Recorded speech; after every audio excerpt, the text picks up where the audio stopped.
average California beach home costs $2.3 million. But what if I told you there's a town where you can drive your car directly onto the sand, buy a house for under $400,000, and the biggest complaint is that the fog won't leave you alone? You're not supposed to know about these places, because while everyone's maxing out credit cards for a condo in Huntington Beach, 6 forgotten coastal towns are sitting there like California's worst kept secrets. We're talking Navy towns that refuse to gentrify, artist colonies built on literal garbage that turned beautiful, and one place so remote you need to take a tiny plane or drive through actual wilderness just to get there. One of these towns has black sand beaches and no cell service. Another lets you park your truck on the ocean, and yeah, one of them has a dark logging past that would make a Netflix documentary very interested. You think California beach living is dead unless you're a tech exec? Think again, because these towns are affordable, weird, and still have that old California soul before Instagram ruined everything. But here's the catch. Some of these places are cheap because they're testing your sanity, not your wallet. Think you know where the last affordable beach towns in California are hiding? Let's find out. Because choosing wrong means you'll either find paradise or realize why everyone left in the first place. Oh, and if you're tired of watching your paycheck disappear into rent while landlords buy their third investment property, hit subscribe. This might be the California escape plan nobody told you existed. Let's break it down. These aren't the California beach towns you see on postcards or reality TV. No influencers doing yoga on pristine sand. No $18 acai bowls. No valet parking at the beach club because there is no beach club. These are the towns that got left behind when Silicon Valley money steamrolled the coast. The ones where locals still fish for a living, where Victorian homes sit empty because nobody thought to turn them into Airbnbs yet, and where the summer crowds go literally anywhere else. And that's exactly why they matter. Because in a state where a tear-down bungalow in Venice sells for $1.8 million, where Santa Cruz studio apartments rent for $2,400 a month, and where Malibu is basically a gated community for people whose second home has a helipad, finding actual affordable coastal real estate feels like spotting Bigfoot. Except Bigfoot is real, and he's living in these 6 towns, paying a mortgage that costs less than your gym membership. But let's be honest, cheap has a reason, always does. Some of these places are foggy 300 days a year. One town's main employer is a naval base, which means you'll hear fighter jets at 6 a.m. whether you like it or not. Another was literally built on top of a logging industry that clear-cut everything in sight, and the ghosts of that era still hang around in the form of abandoned mills and stories nobody wants to talk about at town meetings. And then there's the one that's so isolated, Google Maps gets confused trying to route you there. The kind of place where running to the store means a 90-minute round trip on roads that feel like they're actively trying to kill you. But the views will make you forget you haven't seen another human in 3 days. So yeah, these towns are affordable, but they're also testing you. Testing whether you actually want the quiet life or just the idea of it. Testing whether you can handle small-town politics, slow internet, and the kind of weather that makes you question your life choices. Because here's the truth nobody tells you. Escaping California's housing crisis doesn't mean finding a cheaper version of the same thing. It means choosing a completely different life. One where you know your neighbors, where you actually use your fireplace, and where the word traffic means 3 cars at the 4-way stop. Ready? Let's go.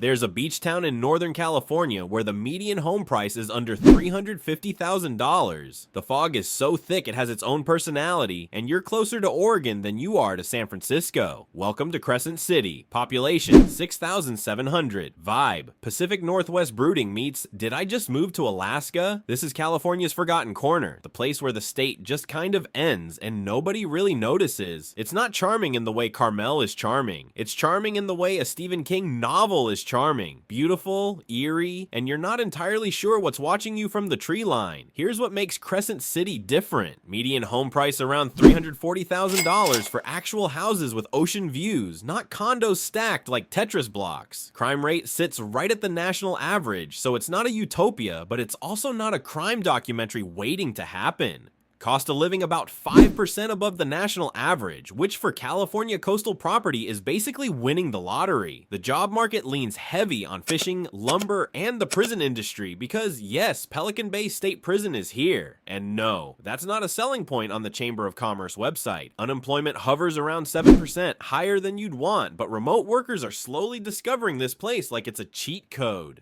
Moved here thinking I'd hate the fog, now I'm mad when I can see the sun.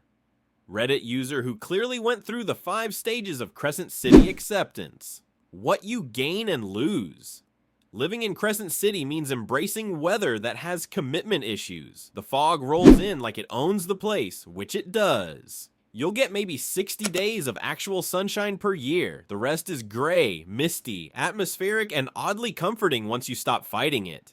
People here don't tan, they marinate. But here's what nobody tells you. The coast is stunning. Rugged cliffs, sea stacks that look like they were designed by a fantasy novel cover artist, and tide pools so full of life you'll feel like you're trespassing.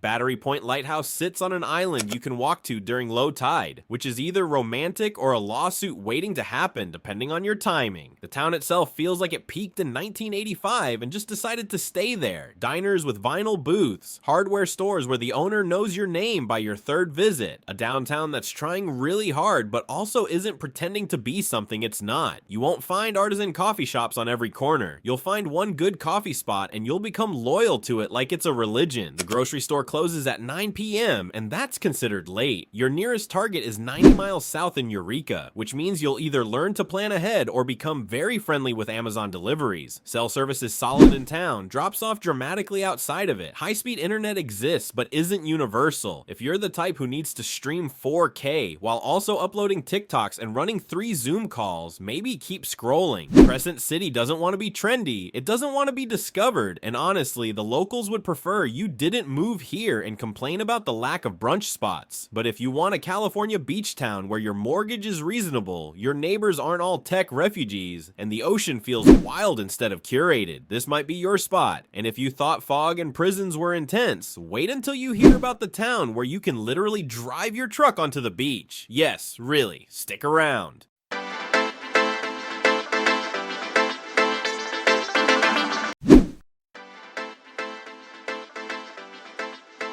You ever hear about a California beach town and think, wait, that can't be legal? That's Oceano. This tiny San Luis Obispo County town has something no other California beach can claim. You can drive your 4x4, your pickup truck, or your grandma's old Subaru directly onto the sand. Like actually onto the beach. Park it, set up camp, pretend you're in a car commercial. Population, around 7,500. Vibe, working class beach town that never got the memo about gentrification. Oceano is the kind of place that exists in the shadow of its fancier neighbor, Pismo Beach. And honestly, doesn't care. While Pismo gets the tourists and the clam chowder Instagram posts, Oceano just keeps doing its thing, which apparently includes letting people turn the shoreline into a parking lot. The hidden trade-offs. Here's what makes Oceano different. Median home price hovers around $475,000, which in California beach terms is like finding a designer bag at a thrift store. Crime rate is about 15% higher than the national average. Not terrifying, but not Mayberry either. Cost of living sits roughly 30% above the national average, mostly because California tags everything with the sunshine tax. Job market is a mix of agriculture, strawberry fields for days, tourism spillover from Pismo, and people who commute to San Luis Obispo 15 minutes away. Rent averages around $1,600 per month if you can find it, which is harder than you'd think because half the town is multi-generational families who've been here since the 70s. I brought my Jeep to the beach, and a family was having a full BBQ next to their van, on the sand. This town is unhinged in the best way. TripAdvisor review from someone who clearly just discovered freedom. What you really get. Living in Oceano means accepting that your beach experience will include tire tracks and ATV rentals and occasionally someone's cousin doing donuts near the dunes at sunset. It's not pristine, it's not quiet, but it's fun in a way that feels like old California before everything became a curated wellness retreat. The Oceano dunes are legitimately massive, 3,600 acres of sand that feel more like the Sahara than the Pacific. People camp out there, ride dirt bikes, bikes, get their trucks stuck and have to flag down a park ranger. It's chaos, but it's the kind of chaos that makes you feel alive. The town itself, small, like blink and you miss it small. One main street, taco trucks that are better than most sit-down restaurants, a handful of surf shops that look like they haven't updated their inventory since 2003. The grocery store is dated but functional, and if you need anything fancy, Pismo Beach is right there, judging you quietly from across the city line. Oceano has a large Latino community, which means the food is incredible and the vibe is warm. You'll hear Spanish as much as English. The local flea market on weekends feels like a neighborhood gathering, not a tourist trap. But let's be real, Oceano isn't polished. The downtown could use some love. Some streets feel rougher than others, and if you're expecting a walkable, boutique-filled beach village, this isn't it. This is a blue-collar beach town that runs on practicality, not aesthetics. You won't get sunset yoga classes and oat milk lattes. You'll get a beach you can actually use without worrying about parking tickets, a town that feels real, and a mortgage that doesn't require a tech salary. And if driving on the beach felt wild, the next town literally fought off developers with the kind of stubbornness that would make your grandpa proud. Stay with me.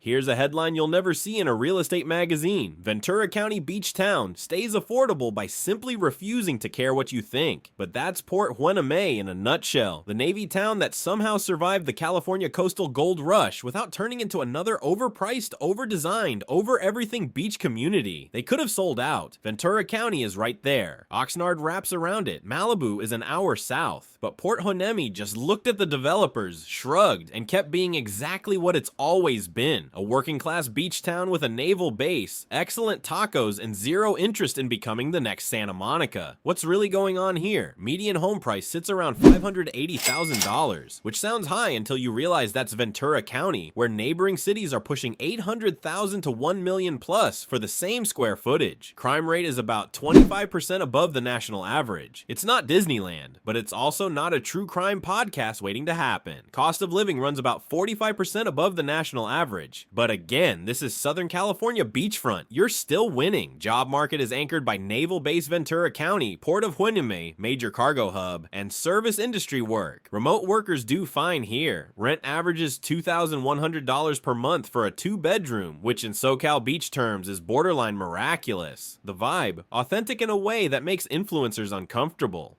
Port Hueneme is what California used to feel like before everyone started performing for the algorithm. Local blog posts, probably written by someone eating a fish taco on the pier. What happens if you actually live here? You join a community that doesn't revolve around aesthetics. The beach isn't pristine, it's functional. People fish off the pier. Families set up for the day with coolers, not $300 sun tents from REI. The downtown strip has murals, not Apple stores. You'll find panaderias, carnicerias, and restaurants where the menu is in Spanish first, English second. Port Hueneme has a huge Latino population, a strong Filipino community thanks to the Navy, and a working class pride that doesn't apologize for not being trendy. This is a town where people actually work at the beach, not just pose in front of it. The naval base is a big part of life here. You'll hear helicopters, you'll see service members everywhere. If military presence makes you uncomfortable, this isn't your town. But if you appreciate the economic stability and community culture that comes with it, Port Hueneme delivers.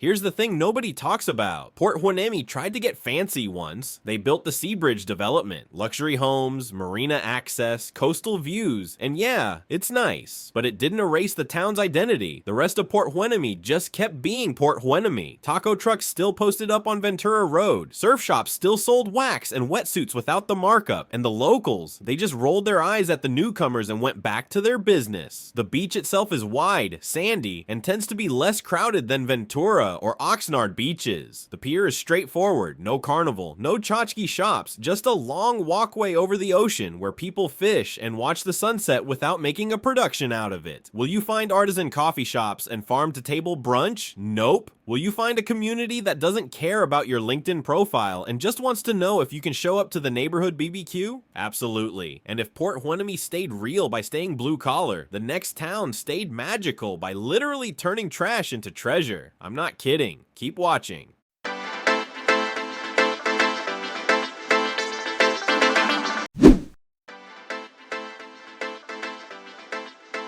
You ever visit a town and feel like you just walked into the opening scene of a novel you can't put down? That's Fort Bragg. Foggy, moody, artistic, and built on a past that involves chainsaws, whiskey, and economic collapse. But here's the twist. The town's most famous beach is literally made from garbage, and it's beautiful. Welcome to the Mendocino Coast's best kept secret. Population, around 7,400. Vibe, Pacific Northwest Lager Energy meets Bohemian Artist Colony meets why is there sea glass everywhere? What you think versus what it is. Here's what people expect. Quaint coastal village. Here's what they get. A former timber town that went through an identity crisis, came out the other side, and decided to become whatever it wants to be, which apparently includes having a beach made entirely of polished glass. Glass Beach is Fort Bragg's claim to fame. For decades, the town dumped trash directly onto the shoreline. Bottles, appliances, car parts, just chucked it into the ocean like a very bad idea. Then in the 1960s, someone said, hey, maybe we shouldn't do that. And they stopped. Nature took over. The ocean spent 40 years grinding all that glass into smooth, colorful pebbles. Now it's one of the most photographed beaches in California. Redemption arcs aren't just for people, apparently. The hidden trade-offs. Median home price hovers around $515,000, which for coastal Mendocino County is shockingly reasonable. Crime rate sits about 35% above the national average. Not dangerous, but not sleepy either. It's a small town with some grit. Cost of living is roughly 25% above the national average, mostly due to the remoteness tax. Everything costs more when the nearest Costco is 90 minutes away. Job market leans on tourism, healthcare, Mendocino Coast District Hospital, and creative industries. Artists, writers, and remote workers thrive here. Loggers? Not so much anymore. Rent averages around $1,400 per month if you can find it, which isn't easy because inventory is tight and locals hold on to rentals like gold. Fort Bragg is where artists go when they can no longer afford Mendocino but still want the same depressing fog and dramatic coastline. Reddit comment, that's equal parts shade and truth. What you really get. Living here means making peace with gray skies. The fog doesn't visit, it lives here. Summers are cold, winters are wet, and sunshine is a guest appearance, not a regular character. You'll own more flannels than you ever thought possible. Your beach day outfit includes a hoodie and jeans. But the coast? Unreal. Rugged cliffs, sea stacks, tide pools that look like nature's aquariums. The Mendocino Coast Botanical Gardens are here, which is 47 acres of trails, flowers, and ocean views that feel like they were designed by someone who really understood beauty. Downtown Fort Bragg is scrappy. Old storefronts mix with new galleries. The Skunk Train, a historic railway that runs through the redwoods, is a tourist draw but also a piece of local pride. You'll find breweries, cafes, vintage shops, and enough art studios to make you wonder if everyone here is secretly working on a novel. Fort Bragg doesn't have the polish of Carmel or the wealth of Sausalito. It has character, the kind that comes from surviving hard times and deciding to rebuild as something unexpected. This is a town that turned literal garbage into a landmark. That's either poetic or ironic, depending on how you look at it. Internet is decent in town, but sketchy in the hills. Cell service works until it doesn't. And if you need a Target run, you're driving to Ukiah, an hour inland through winding roads that feel like a trust exercise with your GPS. If Fort Bragg feels like a town still finding itself, the next one already knows exactly who it is. And it's not changing for anyone. Stick around.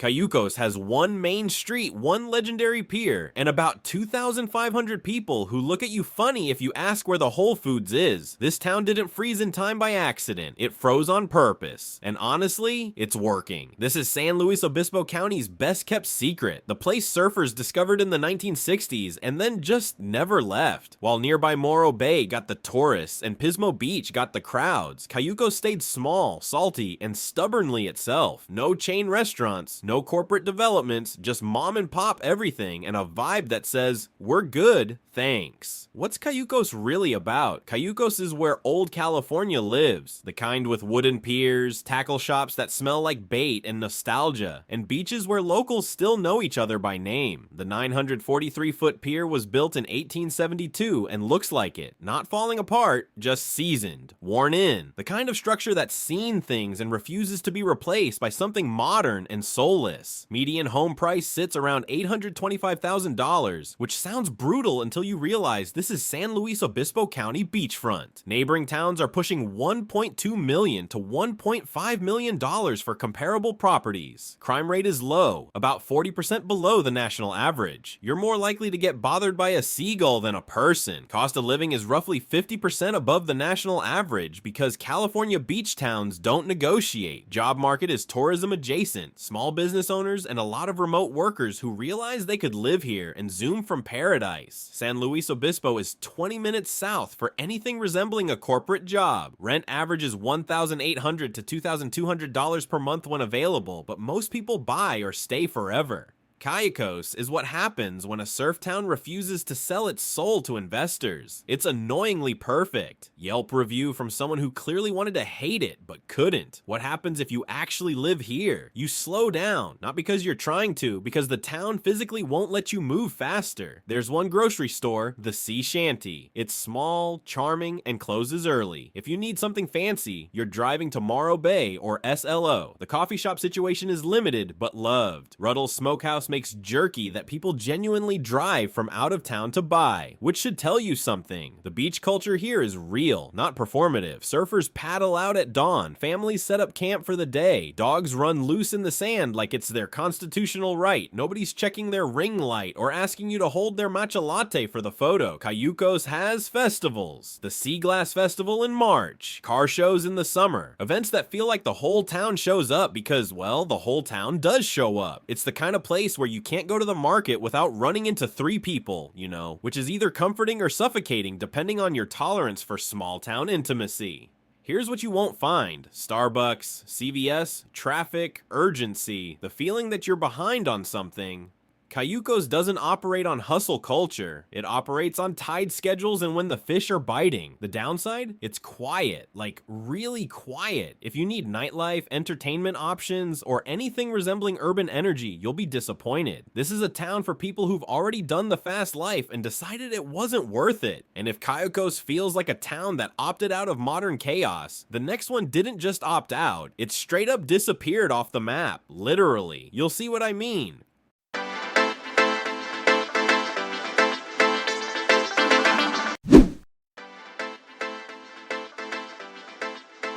Shelter Cove isn't just off the grid. It looked at the grid, laughed, and moved to a place where roads fear to go. This is California's Lost Coast, and it earned that name. No highway access, no through traffic, just a tiny airstrip, one insanely winding mountain road, and black sand beaches that feel like they belong on another planet. Population, around 700 full-time residents, and every single one of them chose chaos. This isn't a beach town you stumble into. Getting here requires commitment. You either fly into the small airstrip, yes, really, or you take Shelter Cove Road, a 25-mile stretch of pavement that twists through the King Range like it's actively trying to make you reconsider your life choices. No cell service for most of the drive, sheer drop-offs, hairpin turns, and if you meet another car, someone's reversing, and it's a whole negotiation. But once you arrive, you understand why people stay. What's Shelter Cove really about? This is the most isolated coastal community in California, surrounded by the King Range National Conservation Area. It's bordered by wilderness on 3 sides and the Pacific on the 4th. The beaches are black sand, volcanic, dramatic, and hauntingly beautiful. Sea stacks rise out of the water like ancient sentinels. Tide pools teem with life. And on a clear day, you can see migrating whales from your front porch. Median home price hovers around $450,000 to $600,000 depending on location and views, which is absurdly affordable for California oceanfront property. But here's the catch. Financing is tricky because banks see remote and start sweating. Cost of living is about 15% above the national average, but that's mostly because everything has to be trucked in on that nightmare road. Crime rate is basically non-existent. The biggest threat here is nature. Rogue waves, mudslides, and the occasional bear wandering through town. Job market? Bring your own. Remote work, retirement income, or creative professions? That's it. There's a small inn, a general store, and a handful of vacation rentals, but this isn't a job hub. It's a life choice. Internet exists via satellite and fixed wireless. It's functional, but not fast. If you need to upload a 4K video, make a sandwich. Cell service is non-existent unless you hike to specific hilltops, which locals know by heart.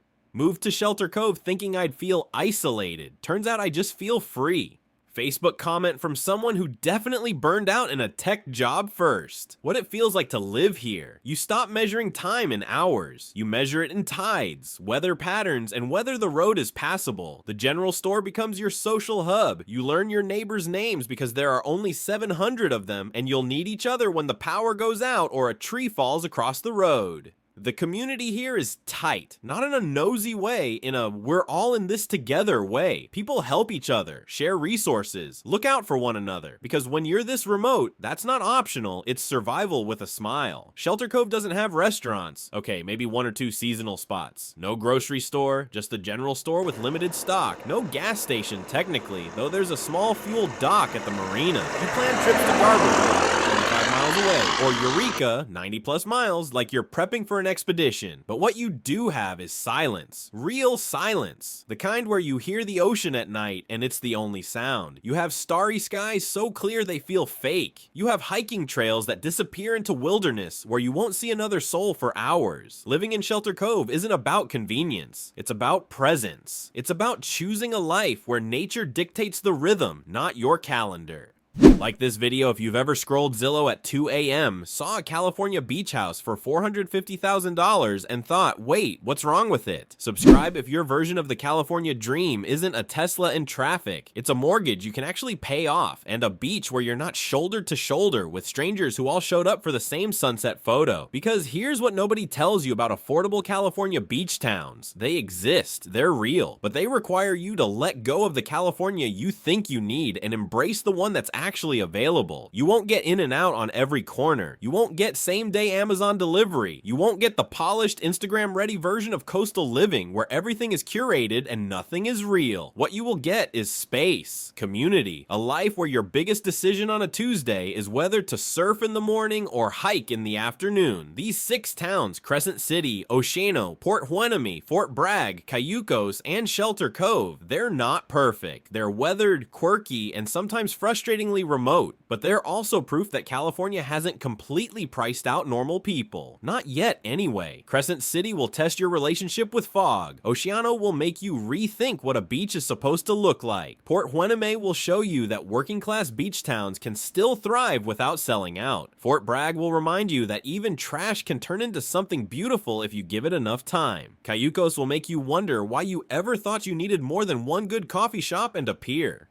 And Shelter Cove? Shelter Cove will ask you to completely redefine what livable means. Here's the truth. These towns are affordable because they demand something from you. Patience, flexibility, a willingness to trade convenience for quality of life. They're not for everyone. And honestly, the locals would prefer you figured that out before you move in, complain about the lack of Trader Joe's, and leave a 1-star Yelp review about how there's nothing to do. But if you're the kind of person who's tired of the algorithm, the grind, the endless cycle of working just to afford rent in a place that doesn't even feel like home anymore, these towns are waiting quietly, without a marketing campaign or a billboard, just sitting there on the coast doing their thing like they have been for decades. California's housing crisis is real. The average person can't afford to live near the ocean anymore. But average isn't a law, it's a statistic, and statistics don't account for the people who are willing to drive farther, live smaller, and choose a town that doesn't make sense on paper but feels right in person. So yeah, Shelter Cove, the town so remote even GPS has trust issues. The place where black sand beaches meet wilderness, where getting groceries is an event, and where your closest neighbor might be a Roosevelt elk. It's not practical, it's not convenient, but it might just be the California beach town your soul's been searching for while your brain was busy doom scrolling real estate listings you'll never afford. These towns won't wait forever. Developers are already circling Fort Bragg. Remote workers are discovering Cayucos. And Shelter Cove? Well, Shelter Cove will probably stay Shelter Cove because the road alone keeps most people away. But you made it to the end of this video, which means you're at least curious. And curiosity is the first step toward actually doing something different.